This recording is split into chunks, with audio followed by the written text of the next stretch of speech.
Hello everybody and welcome back to the channel. This is Tiffany with Royal Purple Creations and we are back with our three-part series. I didn't mention this in the last video, but it is going to be a three-part series. So the first one was the clock. This one is going to be about the tray. This is part of my mom's birthday gift. I was making a clock that had her business name inside of it, and we're going to do the same for the tray.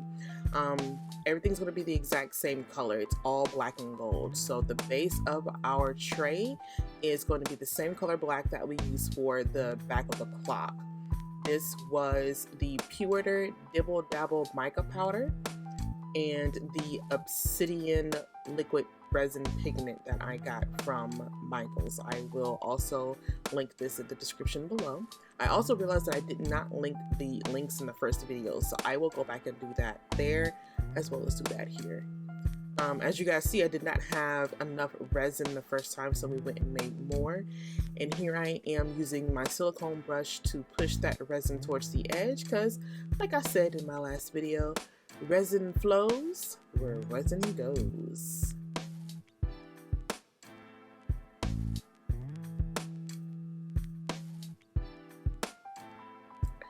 And as you guys see, the resin is meeting itself back in the middle where it knows it was before. And I'm just going to dabble that so they all meet each other, help that resin out. I like the marble look that it gave, but it didn't stay after I brought my heat gun out, which you guys will see in just a little bit. So yeah, see that marble look? I really love that. I'm so mad I couldn't keep that, but I wanted it to not have any bubbles in it, and I wanted the resin to, make sure it flowed, where, speaking of which, we have a stubborn corner right here. And yeah, I did realize that leaving the heat gun too much in one area for too long would cause that effect that was happening in that little corner right there. So I will admit that that was my fault, but that's okay. We got it. It dried the way it should have dried. And now I'm going to clean up this area, and we're going to take this and add a clear base with some gold to it. But before we do that, we're going to clean out our tools and supplies with some alcohol.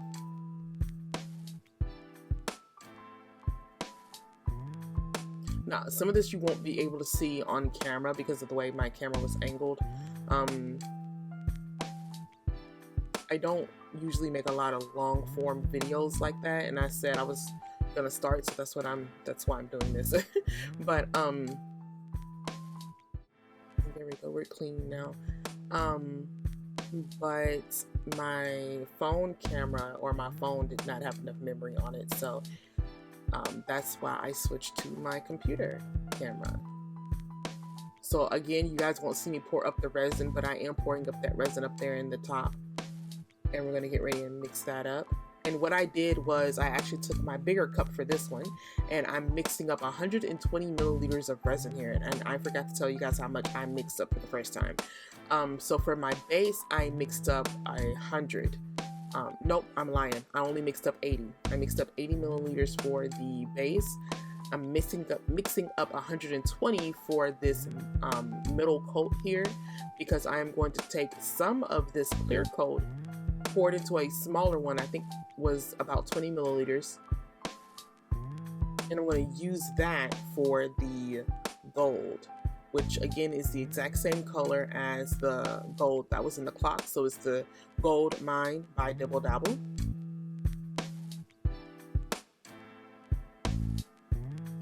And here we are adding a few shakes of that Gold Mine into the smaller cup.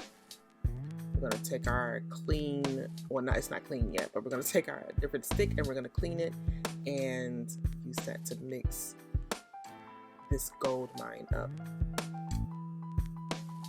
So you guys know my saying so far, resin goes where it flows, right? So of course, when I poured up the clear here, which you're about to see, I still had to use my silicone brush, of course, to push it to its edges. However, you're going to see, if you have not made a tray yet, or if you're thinking about making a tray, or not even just a tray, but if you're thinking about making something that's going to have multiple colors in it, this is I think something good for you to see, that this resin will actually stay in its place until you move it. You'll see what I'm talking about in just a second.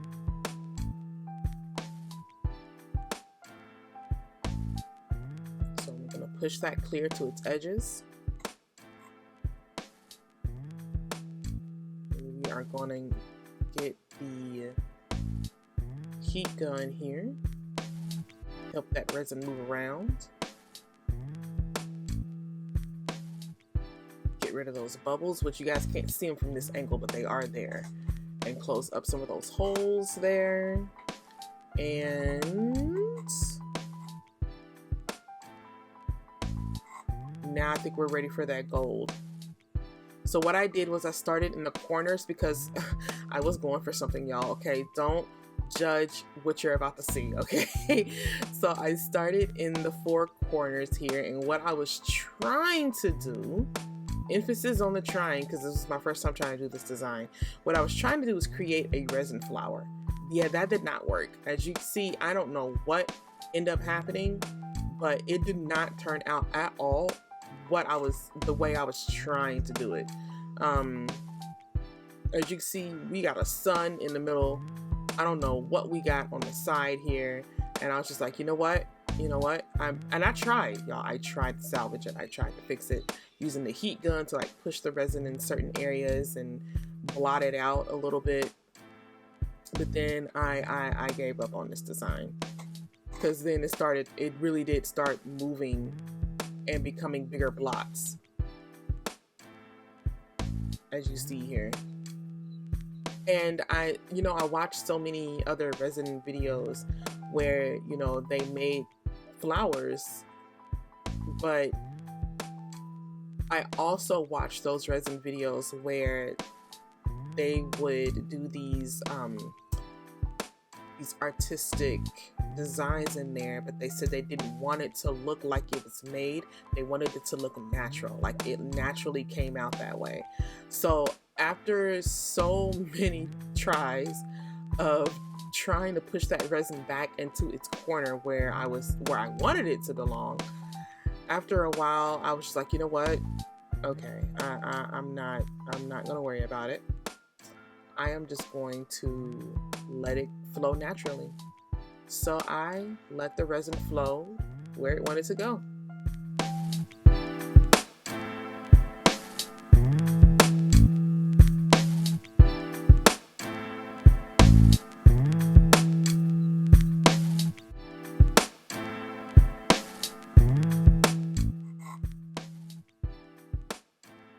Oh, and then if you guys remember from my last video, this side of my desk is lopsided. I don't know how, because it's a two-part desk, but it's together. So if it's not my desk, I'm assuming it's my apartment floor, but I'm not really sure. So as you guys saw when I when I turned it around, or when I rotated it, the resin is now moving towards me. And as you can see, look at that. And at first, when I did this at first, guys, I didn't like it. I was like, this is because it wasn't what I wanted. It was it wasn't my preference. So, I was like, okay, you know what? Screw it. We'll see how it looks like when I'm done. And I turned the light off, and take a look at this time lapse of my resin moving. And this is what we came out with. So I actually, and watch out for the clock. Clock, move. This is not about you. You already had your video. Okay, here we go. I left that in there on purpose. But anyway, so now what you guys didn't see during the clock video is me actually taking the vinyl and cutting out the business logo through my Cricut. So the very first thing I did was I actually laid the gold on top of my tray, because I was actually worried that the gold I wanted to use wasn't going to be readable against the gold I had used in my tray. Now granted, yes, there's more black there than gold, but it did look like that gold was like popping out a lot more. So I laid it against there. It looked like it, was going to match. So here I am about to cut out the logo.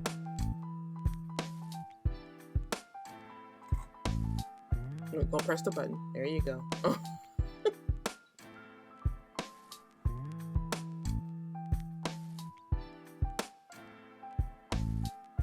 Okay, there we go. Now this part you guys saw a little bit of in the clock video. This is the bigger logo that's going to go on the tray. Move these out of the way. And then we have the smaller logo in the corner up there that went on the clock. So you guys saw the clock being applied. Now you guys are going to see the tray logo being applied. Clean my area up here. Guys, my desk is full of stuff, so I apologize. You're probably going to see a lot more as I do more of these videos, all the stuff that's on my desk. So you guys saw this part. Let's move to the weeding process part of this logo. So here is the tray. I'm gonna move that out the way because we have to start weeding here. Okay, perfect. All right, so guys, look at my bee got cut off. I got cut off right there. I wasn't too happy about that. But I'm gonna take my weeding tool and we are going to take off the biggest part, which is the part we're not going to use. What I wanted to say was definitely be careful when using foil vinyl, because if you don't use the correct pressure, you will either miss some letters. Like as you see, I missed my O and my I is missing. You will miss some letters because it's not fully cut out all the way. So just be careful when you guys are weeding those out. And as you can see, I also didn't turn the light on my Cricut bright pad because it was going to mess up with the view of the camera here. So I just kind of left it off and used my desk lamp to be able to see my weeding where I needed to weed.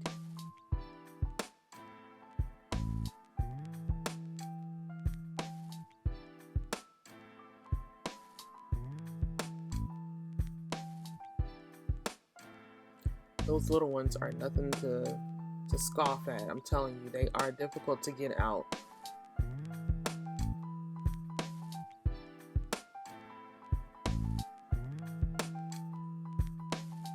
Alright, so we got everything out. Just going back over to make sure I can get that real small piece out of that V. Okay, got it.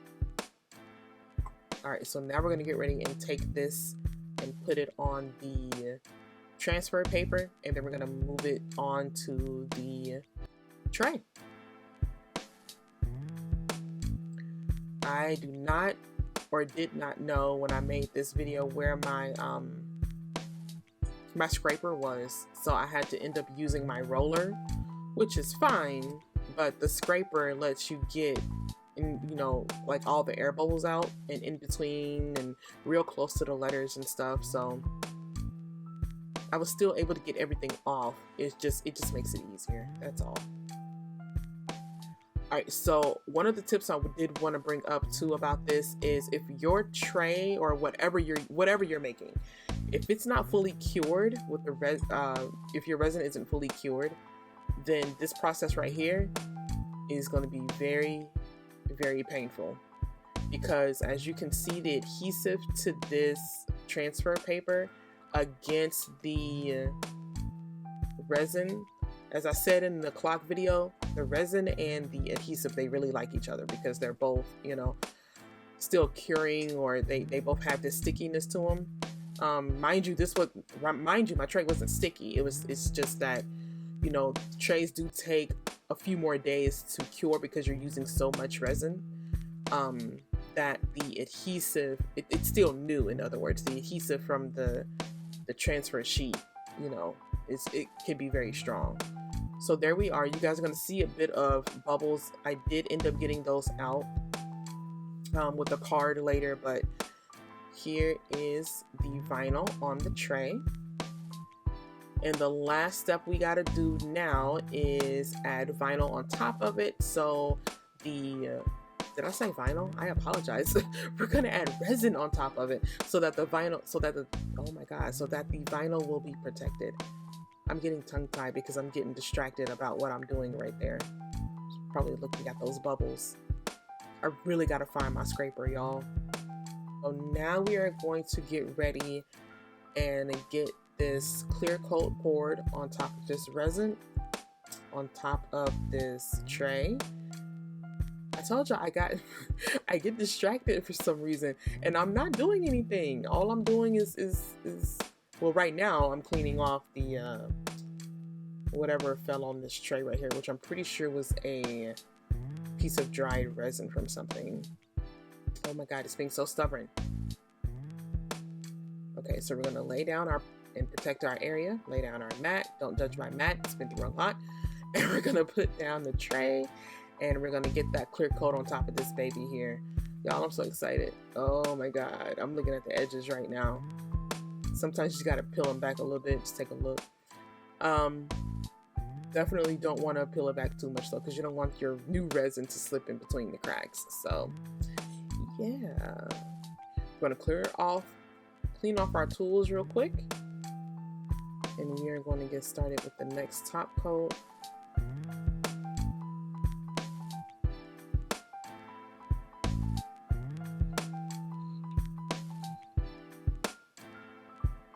One of the things I like to do to my cups is rub them together. Like take the cup and fold it and like rub the sides together and get the excess dried resin out. And then I'll take a paper towel, wet it with alcohol, and then I'll spray inside the cup and then do one good wipe down, and that will help me get all of that extra resin out, and all of the stubborn resin that doesn't want to move. All right, so you guys missed the well, you guys didn't miss it. I missed it because my I'm pretty sure something like my camera died or something like that. But you guys missed the mixing part of it. So I mixed up probably 160 most likely to fill this, because I noticed I have my big cup, and I apologize I didn't write this one down. It's the only one I didn't write down. And then, as you know, my table is lopsided, so I'm going to transfer it over here, and we're going to switch views. Look at all those bubbles. Oh my goodness, look at all those bubbles. And it's not fully filled yet, so we're going to take some more resin and add that back into here. Actually, what I made up, I believe, was enough to, yeah, it was plenty enough. And I wasn't thinking, but when I poured my first level down of clear and I had all those bubbles in there, I should have went ahead and used the heat gun right away on it, but I didn't. But it's okay, because we still got all the bubbles out. Here's a little ASMR. I know ASMR is supposed to be quiet, but here's a little bit of little heat sound for you.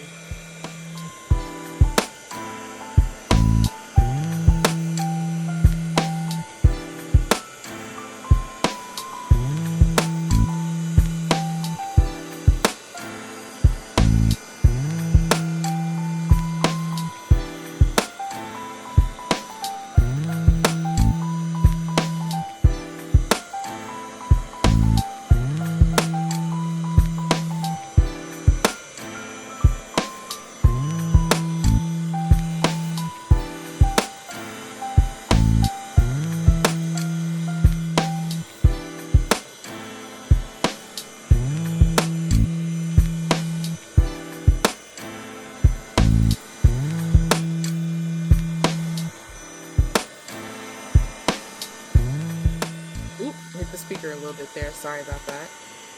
Hope you're not listening with headphones.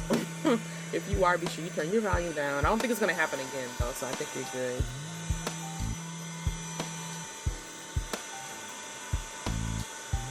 And here, I'm just making sure I get rid of those bubbles that's up there.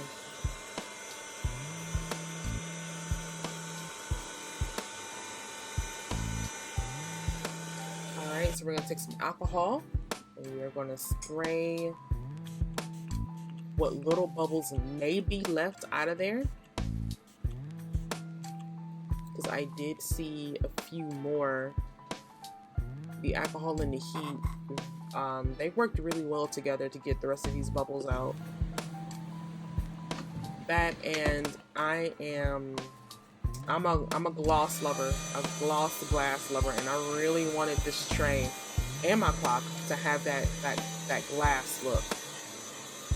So we're gonna take heat over it one more time.